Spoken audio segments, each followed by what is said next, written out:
कांगड़ा जिला की smart city धर्मशाला में बढ़ती ट्रैफिक समस्या से सीनियर सिटीजन और बच्चों को सहूलियत देने का प्रयास किया गया। इस उद्देश्य से जिलाधीश कार्यालय के बाहर लगभग 55 लाख की लागत से फुटब्रिज का निर्माण किया गया, लेकिन इसका इस्तेमाल कभी भी किसी ने भी नहीं किया। धर्मशाला शहर में जनता के पैसे के दुरुपयोग और फिजूल खर्ची का इससे बड़ा उदाहरण देखने को नहीं मिल सकता। बता दें कि इस फुटब्रिज पर एमपी लैड का पैसा खर्च किया गया है। स्टील का बना फुटब्रिज लगभग 3 साल पहले ही पूरा हो गया था, लेकिन सबसे खास बात यह है कि इस पुल का एक छोर लोक निर्माण विभाग के आवासीय परिसर के भीतर बनाया गया है, जो दीवार से बंद है। लोग इस फुटब्रिज का इस्तेमाल नहीं कर सकते हैं।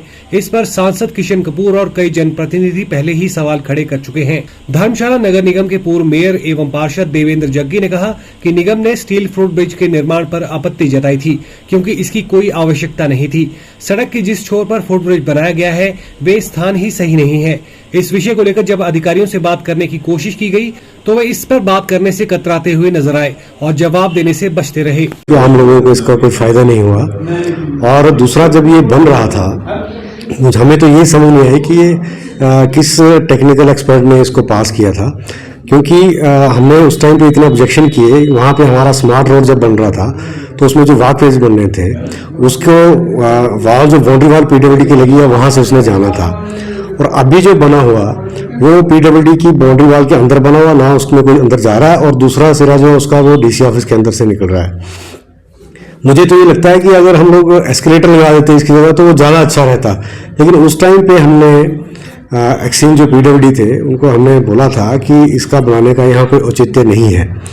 और अगर किसी बुजुर्ग और बच्चे के लिए महिलाओं की बात करें वहाँ से जाना होगा तो बुजुर्ग तो उसमें इतना लंबा वो स्पैन है, चढ़ाई सीढ़ियाँ इतनी बनी है कि उसमें तो चढ़ ही नहीं सकते। तो बात आपकी बिल्कुल सही है कि उसका पब्लिक को कोई उसका फ़ायदा नहीं हो रहा, और ये पैसे का तो मुझे लगता है कि मिसयूज़ होगा उसमें। बिल्कुल, देखिए पब्लिक का पैसा है, लेकिन मैं ये मानता हूँ कि जब शहर में हम कोई चीज़ बना रहे हैं तो उसकी डिज़ाइनिंग प्रॉपर होनी चाहिए और उसका जो फ़ायदा अगले 20-25 सालों तक होना चाहिए। अभी इतना बड़ा हैवी स्ट्रक्चर वहाँ पे खड़ा कर दिया गया है जिसका कोई किसी को फ़ायदा नहीं हो रहा है। और जब भी ये बनाया गया था, जिस भी अधिकारी ने बनाया था या जहाँ से भी इसका डिज़ाइन पास हुआ, उसको देखना चाहिए था कि शहर की हालत क्या और यहाँ के लिए क्या चीज़ ज़्यादा सूट करती है, उसके हिसाब से ये बनना चाहिए था। लेकिन क्या कहें कि उस समय ऐसा माहौल था कि जो अधिकारी हैं वो अपनी ही चलाने की कोशिश करते हैं, और मुझे लगता है कहीं ना कहीं लीडरशिप की जो झील थी, विजन था, उसमें भी कहीं कमी थी।